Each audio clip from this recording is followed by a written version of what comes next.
الحمد للہ رب العالمین والعاقبۃ للمتقین والصلاة والسلام علی سید الانبیاء والمرسلین اما بعد فاعوذ باللہ من الشیطان الرجیم بسم اللہ الرحمن الرحیم قال اللہ تبارک و تعالی فی القرآن المجید والفرقان الحمید انا نحن نزلنا الذکر وانا له لحافظون صدق اللہ العظیم وصدق رسولہ النبی الکریم الامین الرؤوف الرحیم ان اللہ وملائکتہ یصلون علی النبی یا ایھا الذین آمنوا صلوا علیہ وسلموا تسلیما الصلاۃ والسلام علیک یا سیدی یا رسول اللہ وعلی آلک واصحابک یا سیدی یا حبیب اللہ الصلاۃ والسلام علیک یا سیدی یا نور اللہ وعلی آلک واصحابک یا سیدی یا خاتم النبیین۔ وارث محراب و منبر علماء کرام اور معزز طلباء کرام اور معزز سامعین و حاضرین، السلام علیکم ورحمۃ اللہ وبرکاتہ۔ دوران خطبہ میں نے آیہ مبارکہ پڑھنے کا شرف حاصل کیا۔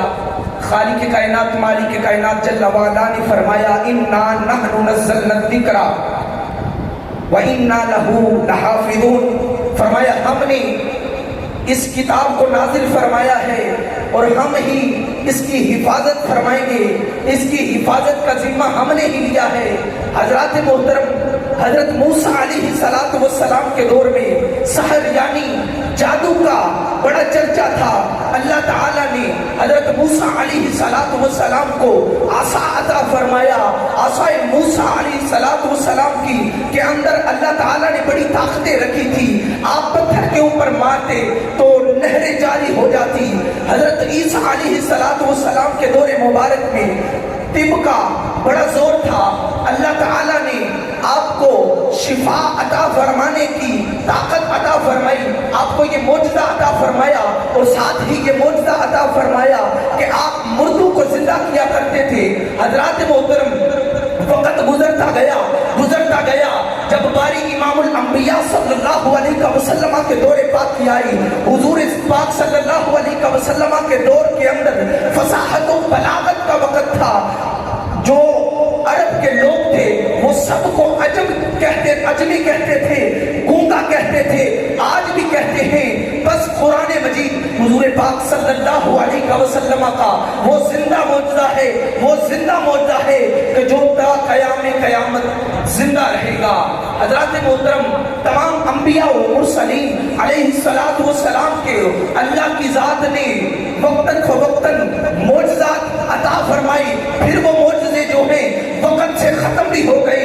لیکن جب میرے حبیب پاک کی باری آئی، جب اللہ کے نبی کی باری آئی، حضور پاک صلی اللہ علیہ وسلم کو اللہ نے ایسا نیا معجزہ عطا فرمایا کہ حضرات تو رات نازل ہوئی، لوگوں نے اس میں اپنی مرضی کے مطابق تبدیلیاں کر دی۔ انجیل نازل ہوئی، لوگوں نے اس میں بھی اپنی مرضی کے مطابق تبدیلیاں کر دی۔ زبور نازل ہوئی، لوگوں نے اس میں بھی اپنی مرضی کے مطابق تبدیلی کر دی۔ لیکن جب رب نے اپنا قرآن نازل فرمایا، ساتھ یہ حکم بھی فرما دیا، فرمایا انا نحن نزلنا الذکر وانا له لحافظون، فرمایا ہم نے قرآن کو نازل فرمایا ہے اور اس قرآن کی حفاظت بھی ہم ہی کریں گے۔ فرمایا قرآن کو نازل کرنے والے بھی ہم ہیں، قرآن کی حفاظت بھی ہم ہی کریں گے۔ حضرات محترم، بڑے اختصار کے ساتھ عرض کرنے لگا ہوں، اللہ کی ذات نے قرآن پاک میں 4 چیلنج عطا فرمائے۔ فرمایا اے لوگوں، اے عرب کے بڑے بڑے فصاحوں، فرمایا اے عرب کے بڑے بڑے لوگوں، تم قرآن کے اندر شک کرتے ہو تو اس جیسی اس کی مثل ایک صورت ہی لے آؤ۔ فرمایا کہ اے عرب کے لوگوں، اگر تم قرآن میں شک کرتے ہو تو اس کی مثل 10 صورتیں لے آؤ۔ فرمایا اگر وہ بھی نہیں لا سکتے، فرمایا ایک صورت ہی لے آؤ۔ حضرات محترم، اللہ اکبر، اللہ کی ذات نے یہاں پر اتنا طرز تکلم قرآن نے ایسا بیان کیا کہ قرآن نے کہا، قرآن کی مثل تو دور کی بات، 10 صورتیں تو دور کی بات، قرآن کی مثل ایک صورت تو دور کی بات، قرآن کے بارے میں بات کرنے والوں، قرآن کو مخلوق کہنے والوں، قرآن کی مثل ایک صورت ہی لے آؤ، ہم مان جائیں گے۔ فرمایا قرآن کی کوئی ایک ایک مثل بھی نہیں لا سکتا، قرآن کے مد متقابل کوئی ایک بات بھی نہیں لا سکتا۔ حضرات محترم، ان الفاظوں کے ساتھ میں اپنی گفتگو کو سمیٹتا ہوں کہ میرے حضور پاک صلی اللہ علیہ وسلم کا قرآن ایسا معجزہ ہے، قرآن ایسا معجزہ ہے کہ جو تا قیام قیامت قائم رہے گا۔ اعلیٰ حضرت امام البرکت الشاہ امام احمد رضا خان فاضل بریلوی اعلیٰ حضرت آپ فرماتے ہیں حقیقت حق صدا بولے ہے، زبان نبی وچوں خدا بولے ہے، رضا او ساریاں گلائیں قرآن بڑھ گئیاں جدوں بھی آمینہ دا لال بولے ہے۔ حضرات محترم، قرآن میرے حضور پاک صلی اللہ علیہ وسلم کا زندہ معجزہ ہے، ایسا معجزہ ہے کہ جو تا قیام قیامت قائم رہے گا۔ وما توفیقی الا باللہ۔